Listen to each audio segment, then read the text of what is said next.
Sam Manor from Little's Travel Restraints. I'm down here at Spring Grange at Comptune Engineering, and I'm working on a 2019 Sprinter. And so this is a 6-seater, and what it needs is anchorage points. Now, the back seat has 2 integrated seat belts, which means we can go behind the seats, but the trouble is actually installing the seats and getting to it. So what we did, we actually used what we call a D-buckle system. And come and have a look at this, which the engineer preferred. So come in and have a look at what we've done here. So this is a system that we use in trucks, especially like Hinos or Isuzus. So it's the D-buckle, and there's the anchor point. So in other words, I've got myself a strap here just to show you this.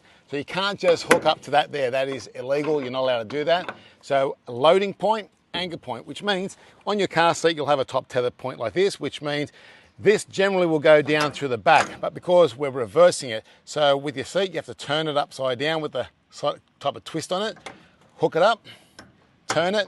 Even though it hooks up, it doesn't really matter. Just feed it through. As you do, see that? Just feed it through. Up, you take the twist out, straighten that up, and it'll go up to the top and hook up. So that becomes your loading point for the car seat. So the 2 straps will go in, and that's the anchor point there. And that's actually how you use a D-buckle. And to take it off, make sure you have plenty of slack. Unhook it as it comes through.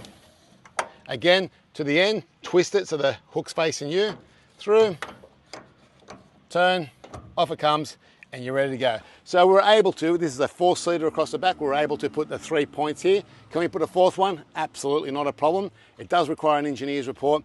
Hey, it's doable. So we've got a 2019 Mercedes Sprinter, 4 seats at the back, doable, putting travel restraint. I'm Sam, and I'll catch you on the next video.